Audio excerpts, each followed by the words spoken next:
오늘 용산으로 모든 언론 그리고 모든 국민들의 눈이 향해 있습니다. 그동안 줄다리기를 벌였던 윤석열 대통령과 한동훈 대표의 만남이 드디어 오늘 이루어지기 때문인데요. 먼저 한 대표가 오늘 만남에 관해 한 이야기를 들어보도록 하겠습니다. 어제 김여사 유고사와 관련해서 대통령실 관계자가 선거 끝나자마자 싸움 붙이냐 이렇게 반응했는데 그런 사람들이 그렇게 얘기하는 거가 좋은 정치를 위해서 도움이 될까요? 때가 아니라 다른 사람들이 끼더라도 만남 가능할까요? 중요한 건 국민을 위해서 어떤 성과를 내느냐입니다. 제가 언급하지 않겠습니다. 의제 제한 없이 대화를 한다고 얘기는 하고 있습니다만 한동훈 대표는 이미 할 말은 다 했다. 그리고 앞으로 오늘도 다 하겠다라고 밝힌 상황입니다. 그리고 그동안 주장해왔던 3대 요구, 이걸 아마 정면으로 내세울 것으로 보이는데 관심은 이제 대통령의 어떤 반응, 그리고 대통령의 대답일 것 같은데 오늘 어떻게 될 것 같습니까? 글쎄, 대통령실에서 공식적으로 이 문제를 어떻게 처리할 것이다 하는 얘기는 나오지 않고 있는데 네. 언론 보도를 종합해보면 경청하는 자리가 될 것이다 이렇게 얘기를 하거든요. 네. 그 얘기는 이제 한동훈 대표가 만약에 3대 요구사항이라고 저기 지금 화면에 나오지만 그렇죠. 그 3대 요구사항을 쭉 설명을 하면 그 얘기를 듣는다 이거죠. 그러면 듣고 나서 어떤 판단을 하느냐는 거는 아직 그 대통령실에서 얘기가 나오지 않고 있습니다. 네. 만약에 저 부분에 대해서 뭐 받아들이겠다든지 아니면 일부 수용하겠다든지 하는 얘기가 나오면 어느 정도 해법의 가닥이 잡힐 수 있겠지만 그렇지 않고 네. 그냥 듣고 그리고 나중에 용산 대통령실에서 어떤 정무적 판단을 통해서 우리가 할 일은 하겠다라고 한다면 오늘 회담이 빈손회담이다 이런 비판을 받을 소지가 대단히 많죠. 네. 그러면 아까 말씀하셨듯이 그 뭐 정치권이나 아니면 국민들의 관심이 온통 이 회담에 쏠려 있는데 네. 성과가 없었다. 그러면 누가 가장 큰 비난을 받을 것이냐 하는 부분이 이제 굉장히 중요한 대목이에요. 아마 한동훈 대표는 이제 대통령실로 비난의 화살이 뭐 몰리지 않을까 이렇게 생각을 하는 것 같은데 네. 사실은 저 대통령실과 국민의힘은요 뗄래야 뗄 수 없는 당정 일체입니다. 일체 그럼요. 사실은. 네. 근데 이거를 뭐 나는 할 만큼 대통령실에 요구했으니까 이건 대통령실의 몫이다. 아마 국민들은 그렇게 보지 않을 가능성이 높아요. 그렇기 때문에 여기서 결실이 없으면 1차적으로는 대통령실의 그 비판이 가장 크게 가해지겠지만 한동훈 대표도 이거를 관철시키지 못하고 여기서 성과를 만들어내지 못한 부분에 관한 정치적 부담을 어느 정도 나눠 가져야 되는 부분이 있거든요. 그래서 사실은 양쪽 모두가 이걸 굉장히 정교하게 다뤄야 되는 부분인데 지금 현재 언론에 나온 그 부분까지만 보면 네. 별 결실 없는 회담이 되는 것 아니냐. 그런 뭐 이렇게 가능성이 좀- 예상을 할 수 있겠습니다. 우리가 생각을 해보진 못했지만 혹시나 네. 이제 대통령실에서는 선제시를 안 했을 뿐 의제 생각을 하는 것들이 있을 거 아니에요? 굉장히 많은 검토를 예. 하지 않았을까요? 오히려 역제안을 해서 한동훈 대표를 당황하게 만들거나 곤궁에 빠지게 만들 상황을 조금 예상해 볼 수는 있을까요? 근데 역제안이라는 것이 기본적인 그 처음에 출발은 한동훈 대표가 얘기한 3대 요구사항이에요. 네. 이 3대 요구사항에 대해서 답을 요거는 되고 요거는 안 되고 뭐 이런 식으로 내놓을 가능성이 있죠. 그렇지 않고 한동훈 대표가 상상하지 못했던 어떤 방안, 어떤 창의적인 방안을 내놓고 이걸 한 대표가 하시오라고 만약 요구를 한다면 한 대표가 당황하겠지만 제가 보건대는 그런 아이디어는 별로 없어요. 그러니까 김건희 여사 문제를 어떻게 풀 것이냐 네. 아니면 지금 이대로 놔둘 것이냐 저는 윤석열 대통령이 그 둘 중에 하나 크게 보면 그 둘 중에 하나 결론을 낼 거라고 봅니다. 구자란 변호사님 어떻게 보십니까? 한동훈 대표가 어디까지 계산하고 들어간다라고 생각하십니까? 사실 지금 언론에 나왔던 얘기는 당연히 할 걸로 보이고 그 이상의 얘기도 하실 걸로 생각이 돼요. 왜냐면은 단순히 뭐 만나가지고 얘기를 뭐 형식적으로만 할 것 같았으면 지난번에 만찬도 했는데 자꾸 또 둘이서만 독대를 하자라는 얘기를 할 이유가 없었거든요. 그리고 배석 없이 만나자고 했던 것도 그게 배석자마저도 빠진 상태에서 네. 그 배석자가 듣는 것마저도 곤란할 법한 얘기까지도 허심탄회하게 하겠다 이런 취지도 있었을 거라고 생각을 하거든요. 여사에 대한 문제는 보면은 둘이 20년 정도 이상의 관계이기 때문에 또 이게 언론이나 공적으로 드러나지 않은 그 관계에 대한 얘기들도 근거로서 계속 제시가 될 수도 있기 때문에 네네. 그런 차원에서의 독대, 더 허심탄회한 것을 원했다 이렇게 생각이 되는데 비서실장을 용산에서 원했을 때 뭐 용산에서 원한다면 나는 그런 형식에 구애받지 않겠습니다라는 거는 그런 자리에서 용산에서 원한 형식이기 때문에 그 자리에서 나는 그냥 응하고 거기에서 얘기는 준비했던 건 다 하겠다 이런 취지로 볼 수 있거든요. 물론 수싸움이라는 건 계속 있을 수밖에 없는데 한동훈 대표는 지금 선거에서도 민심이 변화를 원한다. 그리고 여사에 대한 3대 요구안이 지금 한동훈 대표가 제기했기 때문에 비로소 나온 얘기들이 아니거든요. 계속 언론이나 여론에서 쭉 나온 얘기를 그대로 받아서 이거에 대한 문제를 해결하자는 차원에서 독대를 하자 이렇게 얘기를 꺼냈었던 것이기 때문에 오늘 이게 마지막 기회고 우리 안에서 해결할 수 있는 절체절명의 위기에서의 기회다라고 생각하기 때문에 얘기는 다 할 것이라 이렇게 생각을 하고 있습니다. 혹시 어제 뭐 한동훈 대표 연락 받으셨어요? 오늘 어떤 얘기 하신다라는? 아니요, 그냥 안부 연락만 했는데, 그냥, 예, 안부 연락은 했는데, 네. 제가 뭐 이게 당직 맡거나 이런 사람이 아니라서 제가 이제 뭐 얘기하는 건 주제 넘은 것 같아서, 다른 관련자들 분한테 직접 들은 얘기로는 많이 이제 회의를 했고, 형식이나 이런 것보다 어떤 결과에 대한 것이 가장 우선이다. 그러니까 다른 걸 다 양보하더라도 이런 건 해결했구나라는 결과에 대한 걸 이끌어내기 위한 많은 논의를 했다. 이렇게 들었습니다. 뭐 브리핑을 본인이 직접 할 수도 있다라는 얘기가 나오고 있긴 하던데 그 부분에 대한 얘기도 아이디어 차원에서 나온 걸로는 아는데 확정된 건 아니라고 생각을 합니다. 알겠습니다. 자, 오늘 관심이 많이 쏠리고 있는 용산 대통령과 한동훈 대표의 회담 관련된 내용을 지금 하고 있습니다. 민주당에서는 어떻게 좀 바라보고 있습니까? 그냥 뭐 기다리고 있습니까? 아니면 좀 어떻게 되길 바랍니까? 뭐 민주당의 생각은 뭐 네. 두 갈래가 있겠죠. 뭐 한편으로는 이렇게 되면은 우리에게 좀 나은 상황이 전개되겠다라는 뭐 이런 생각도 있을 것이고 또 한편으로는 대한민국의 정치라는 공적인 네. 영역에서 이것이 좀 해결이 돼야 된다 이런 생각이 있을 거예요. 근데 지금 여권의 모습을 보면 제가 볼 때는 좀 한심한 부분이 있어요. 뭐냐? 한동훈 대표를 일방적으로 공격을 하잖아요. 네. 근데 한동훈 대표가 대통령을 공격하는 걸까요, 이게?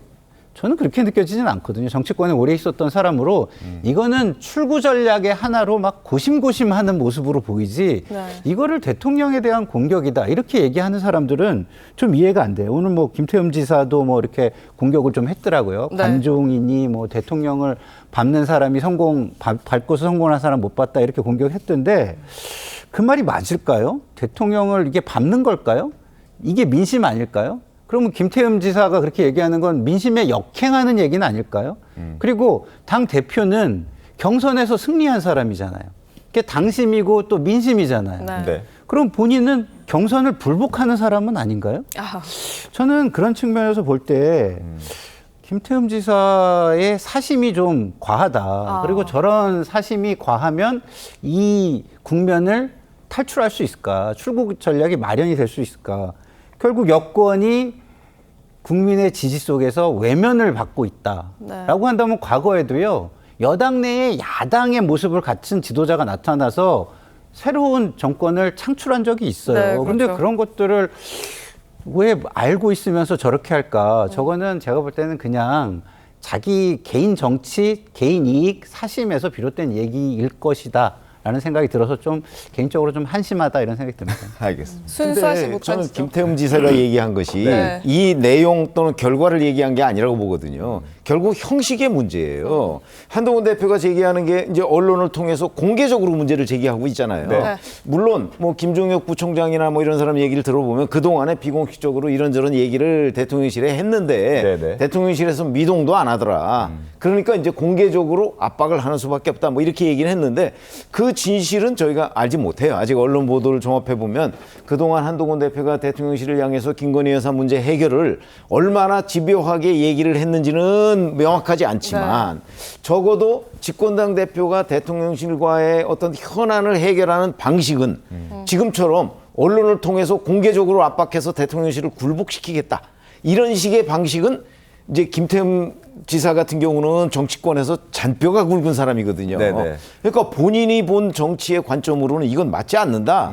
그러니까 집권당 대표는 대통령실을 만나서 담판을 해서 뭔가 내가 그 어떤 승리의 결과물을 가져오겠다. 이거는 집권당 대표다운 모습이 아니다. 저는 김태흠 지사의 입장문이라는 거에서 그걸 느꼈어요. 그걸 얘기하는 거예요. 그러니까 방식이 지금 너무 거칠다 하는 걸 얘기하고 있는 거죠. 집권당 대표는 대통령과의 그 얘기에서 담판을 할 수 있는 입장이 아니라는 거죠. 공동으로 문제를 해결해야 되는 입장이다. 거기에 좀 충실해라. 이 얘기를 주문하고 있는 것으로 저는 그렇게 이해했습니다. 그거에 대해서는 저도 궁금해서 팩트 체크를 했거든요. 네. 취재 차원에서 네. 직접 여쭤봤는데 언론 플레이 한 적이 없다. 가능한 네. 모든 방법으로 물밑에서 메시지 전달했고 그거에 대해서 답을 기다렸으나 여기까지 왔다라고 직접 말씀하셨습니다. 대통령실이 답하지 않았기 때문에 이럴 수밖에 없었다 이런 입장. 이런 것도 아니고 그리고 또 거기 언론 플레이라고 한 거에 대해서도 누군가가 프레임을 씌웠다고 생각하는 게 언론 플레이를 통해 가지고 독대를 요청했으나 되지 않았다. 뭐 이런 거에 대해서 얘기했었잖아요. 첫 번째 언론에 나왔던 거는 한 대표님이 본인 쪽에서 절대 나간 얘기가 아니다라고 확인을 해주셨어요. 그리고 두 번째 그 정무수석에 대해서 이거는 요청을 다시 하고 이거에 대해서 내가 언론에 공개하겠습니다라고 했던 이유에 대해서도 첫 번째에 대해서 전혀 언급한 적이 없는데 언론 플레이라고 누군가 뒤집어 씌우고 이런 일이 오해가 발생을 하고 있으니 이거는 깔끔하게 오해 없이 진행되기 위해서 내가 언론에 공개를 하겠습니다 이렇게 했던 거래요. 그러니까 처음에 있었던 그 과정마저도 언론 플레이를 통해 가지고 압박을 하거나 이런 모양새가 아니라 물밑에서 여러 접촉을 했었다. 그리고 지금 3대 의제에 대해서도 한동훈 대표가 내보낸 게 아니라 김대남 씨의 녹취에 의해 가지고 인적 쇄신 내용이 지금 드러난 거잖아요. 네. 이런 식으로 먼저 터트리고 이거에 대해서 의제로 삼은 이런 적은 없다. 이런 거를 분명히 해주셨습니다. 제가 좀 전에 네. 이거를 공격으로 보느냐 네. 이거를 말씀드렸잖아요. 그게 뭐냐면 개인들 입장에서는 공격으로 볼 수 있어요. 입장에 따라서. 그렇지만 공적 영역인 국민의 인식이라는 측면에서 보면 이걸 공격으로 보겠느냐라는 말씀을 저는 드린 거였거든요. 그러면 지금 국민들의 입장에서는 한동훈 대표의 태도가 공격으로 보지 않는다면 뭘로 보는 겁니까? 용산이 불통이기 때문에 어쩔 수 없이 저렇게 간다라고 보는 거예요. 그래서 그런 부분을 용산에서 불식시키면서 이게 가야지 김태흠 지사의 저런 것도 아 그런 부분이 있구나라고 국민들이 좀 이해를 해주지 지금 상황에서 김태흠 지사는 제가 볼 때는 모르겠습니다. 뭐 저는 친분이 없어서 그런지 사심 가득한 모습으로 뿐이 안 느껴집니다. 예. 같은 글을 보고서도 이렇게 받아들이는 관점이 정말 다른데 일단 이 오늘 면담을 놓고요. 그동안 이제 신경전을 벌였던 친한계 또 친윤계 각기 다른 반응을 보이고 있는데요. 먼저 들어보시죠. 오랫동안 기다렸던 대통령과의 면담이 성사되었기 때문에 국민들께서 우려하는 당정의 모습이 아닌 그런 좋은 결과가 나오기를 기대합니다. 당 대표의 어떤 문제제기 방식에 대해서 여러 가지 분열이 나온 것 같은데 대표는 대표대로 나름대로 생각이 있으셔서 이런저런 말씀을 하시고 하는 걸로 알고 있습니다. 김 여사 부분에 대해서 왜 물밑 대화가 없겠습니까? 거기에 대해서 아무런 응답이 없었어요. 계속 여사의 눈과 귀를 가리고 엉뚱한 조언을 해서 여사를 더 공궁에 몰아넣었던 쉽게 얘기하면 마포대교 순시 논란 같은 이런 것들을 만들어냈던 사람들이 대체 누굽니까? 이런 분들에 대해서 책임을 물어야 된다고 생각합니다. 자, 과연 이게 어떻게 될지 너무 궁금해지는 오늘 하루인데 만약에 아까 최병욱 의원께서도 말씀해 주셨겠지만 이건 1차적으로 빈손 회담이 됐을 경우 대통령실이 책임을 지겠지만 한동훈 대표 역시 그 책임에서 자유로울 수 없다라고 말을 해 주셨습니다. 그 연장선에서 봤을 때 만약에 한 대표의 입지가 애매해졌을 때 지금 현재 논란이 되고 있는 김건희 특검법 표결에도 혹시 이 오늘의 회동 결과가 영향을 줄 수 있을까요? 영향을 미칠 수가 있겠죠. 왜 그러냐면 뭐 첫 번째 표결이야 뭐 민주당 단독으로도 충분히 가능한 얘기니까 네. 그런데 만약에 이제 그 제3차 김건희 특검법이 이제 국회에서 표결이 돼서 정부로 이송이 되면 윤석열 대통령이 다시 제2호권을 행사할 가능성이 높잖아요. 그렇죠. 그 입장이 바뀌지 않는다면 네. 그렇다면 재표결을 해야 되는데 지난번에 4표의 이탈이 있었을 것으로 추정이 됩니다. 네. 그러면 이제 지금 4표의 추가 이탈이 있으면 재표결에서 가결이 돼요. 그렇죠. 그렇죠. 한동훈 대표가 지금 이제 이른바 국민들의 그 어떤 요구 뭐 이런 거 국민 눈높이 이런 걸로 보면 한동훈 대표의 주장에 대해서 동의하는 국민들이 더 많을 거예요. 왜냐하면 저 김건희 여사에 대한 부정적 여론이 워낙 많다 보니까 그러면 이제 한동훈 대표 계라고 하는 현역 의원들 네. 중에서 일부가 아니 이거는 우리가 어차피 요구하던 바고 네. 그러니까 김건희 특검법을 이렇게 가져갈 일이 아니고 물론 야당에서 얘기하듯이 그 특검을 우리가 임명하겠다 뭐 이런 거는 좀 곤란하지만 네. 협상안이 또 나올 수가 있겠죠. 먼저 한동훈 대표가 최상병 특검법 때 얘기를 했듯이 중립적인 특검이라면 우리는 찬성할 수 있다. 이런 그 협상안이 야당을 그 상대로 해서 나올 수가 있거든요. 그래서 만약에 그런 협상안을 중립적 특검으로 해서 민주당이 그 특검법을 다시 낸다면 그런 건 이제 뭐 제4차 특검법 정도 되겠죠. 아마 그 정도가 된다면 이게 재표결에서도 가결될 가능성이 있는 거죠. 그런 점을 용산 대통령실은 아마 시나리오별로 다 점검하고 있을 거라고 저는 봅니다.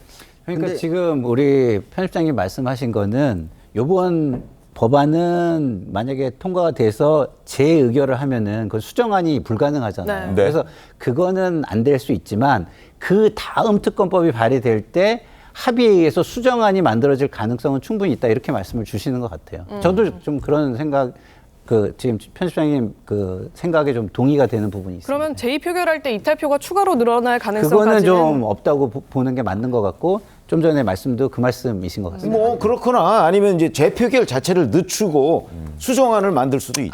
표결 전에 수정안을 표결 전에 다시. 아니 재표결은 그냥 미뤄둬도 되거든요. 네네네. 언제까지 재표결을 해야 된다 이거 없잖아요. 네, 맞습니다. 그러니까 만약에 윤석열 대통령이 재의 요구를 국회에 하면 네. 그거는 그냥 묻어두고 자 그러면 다시. 이렇게 다시 하자.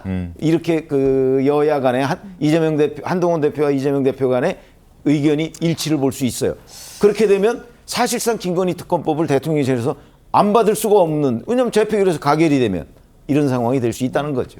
근데 지금 한동훈 대표 입장에서는 분명히 해야 되는 게 용산과의 대립각을 세우는 게 아니에요. 이 문제를 우리 보수 안에서 해결하자는 것이기 네. 때문에 특검법에 대해서는 명확한 입장을 또 밝히셨어요. 이거는 위헌성이 너무 높기 때문에 국민들 눈높이에서도 안 되는 것이다라고 못을 박았거든요. 네. 그리고 나서의 이제 합의에 대해서 예상을 해보자면은 네. 그것도 민주당이 지금성 이제 위헌성이 높은 이 법안을 순순히 위헌성을 제거하는 방식으로 양보할 가능성이 별로 없습니다. 왜냐하면은 정권을 공격하기 위한 그런 정쟁용 특검이기 때문에 위헌성을 제거하면은 본인들이 주장했던 게 무혐의로 다 결론이 날 가능성이 굉장히 높아요. 그럼 여태까지 정치 동력으로 삼았던 것이 그냥 한 번에 무너지거든요.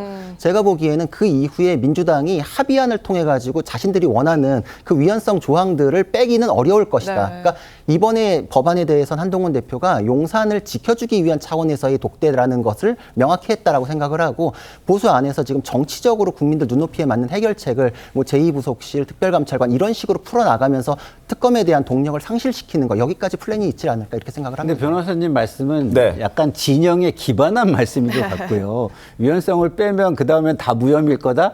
뭐 저희는 그렇게 생각하지 않습니다. 진영에 그래서 기반한 게 아니라 법에 기반한 겁니다. 아니 저는 제 주장을 하는 네. 거니까 제가 볼 때는 충분히 혐의가 있는 것들이 있고 어떻게 될지 모른다. 그렇다고 해서 딱 죄가 될 것이다라고 저는 말할 수는 없죠. 저는 판사가 아니니까. 네. 그렇기 때문에 이거는 재판에 가서 특검을 해서 수사를 철저하게 하고 재판에서 한번 다투어 봐야 된다 이렇게 생각합니다. 알겠습니다.